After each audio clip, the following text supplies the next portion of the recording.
महाराष्ट्र राज्य के मेरे प्यारे भाइयों और बहनों, महान संतों और समाज सुधारकों की इस पवित्र भूमि महाराष्ट्र को नमन करते हुए भारतीय लोकतंत्र के 77वें गणतंत्र दिवस के अवसर पर मैं महाराष्ट्र की समस्त जनता को हार्दिक शुभकामनाएं देता हूं।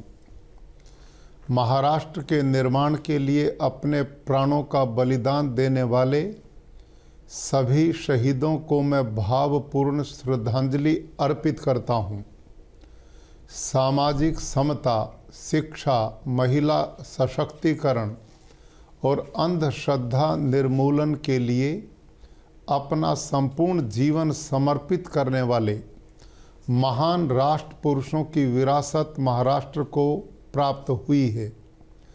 छत्रपति शिवाजी महाराज, भारत रत्न डॉक्टर बाबा साहेब अम्बेडकर, महात्मा ज्योतिबा फुले, क्रांति ज्योति सावित्रीबाई फुले, राजऋषि छत्रपति साहू महाराज, लोकमान्य बाल गंगाधर तिलक, वीर सावरकर तथा सभी समाज सुधारक और राष्ट्र पुरुषों को मैं सादर नमन करता हूं। आज के इस उत्कृष्ट परेड समारोह में भाग लेने वाले सभी सशस्त्र बलों के जवानों तथा विद्यार्थियों को मैं हार्दिक बधाई देता हूं।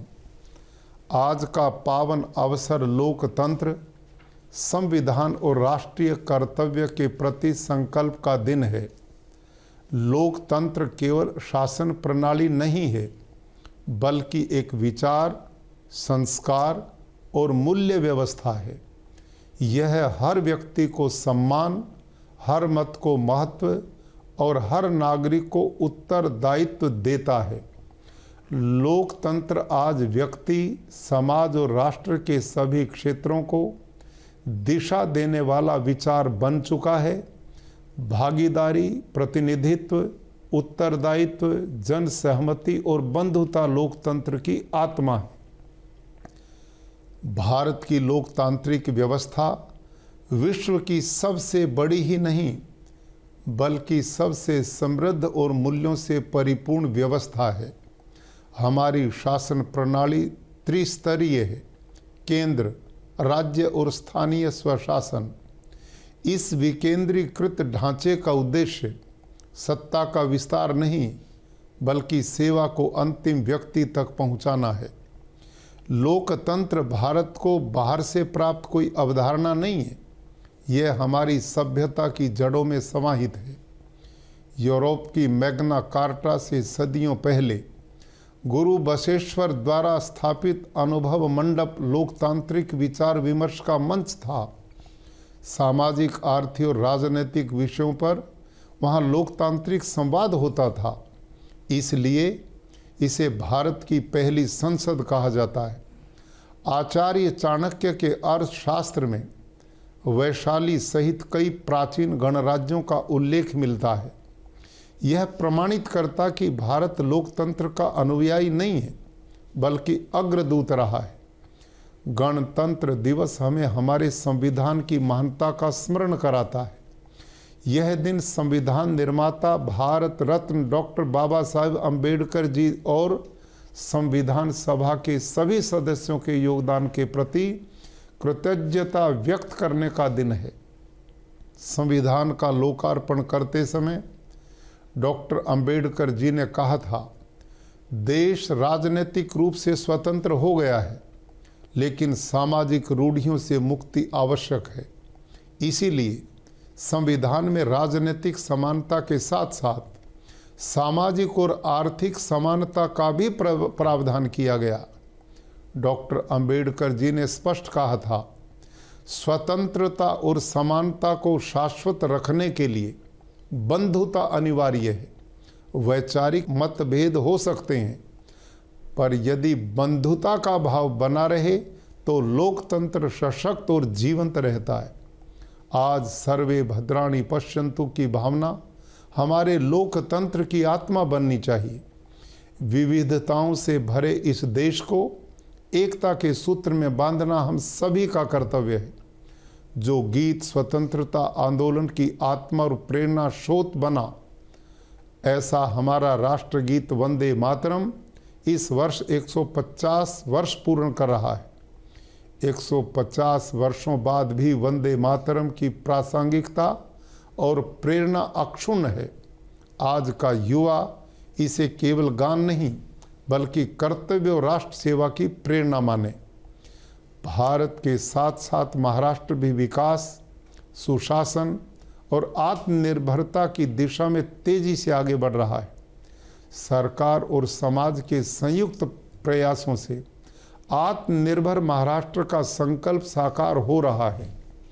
सुशासन का अर्थ है योजनाओं का पारदर्शी और समयबद्ध लाभ हर नागरिक तक पहुंचाना।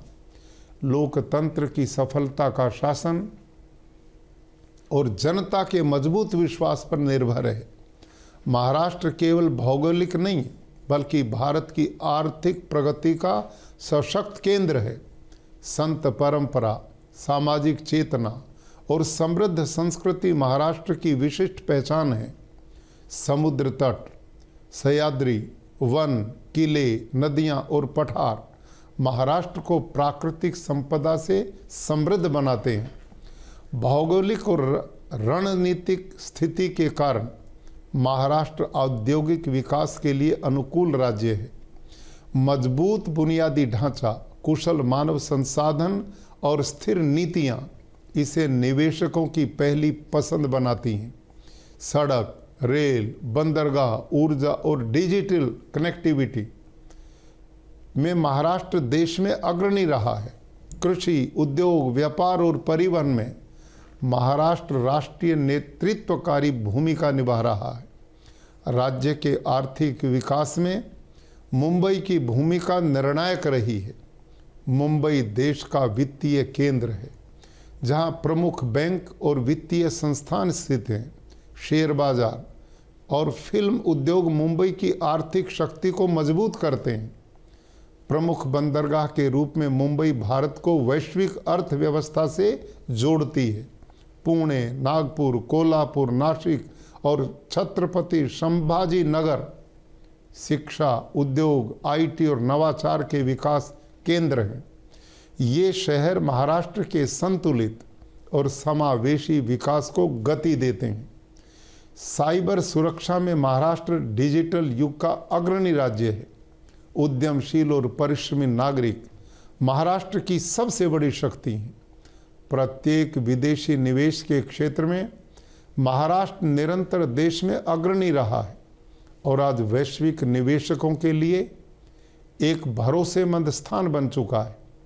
राज्य ने $1 ट्रिलियन की अर्थव्यवस्था का स्पष्ट और महत्वाकांक्षी लक्ष्य निर्धारित किया है और देश का अग्रणी राज्य बनने की दिशा में दृढ़तापूर्वक आगे बढ़ रहा है। महाराष्ट्र देश के सर्वाधिक साक्षर राज्यों में शामिल है और इसकी उच्च शिक्षण संस्थाएं विश्व भर के विद्यार्थियों को आकर्षित कर रही हैं। लोकतंत्र को मजबूत बनाने के लिए नागरिक सहभागिता आवश्यक है। महाराष्ट्र में हाल ही नगर पालिका और नगर निगम के चुनाव संपन्न हुए हैं। अभी जिला परिषदों के चुनाव चल रहे हैं। मैं सभी मतदाताओं से अपील करता हूं कि वे मतदान अवश्य करें।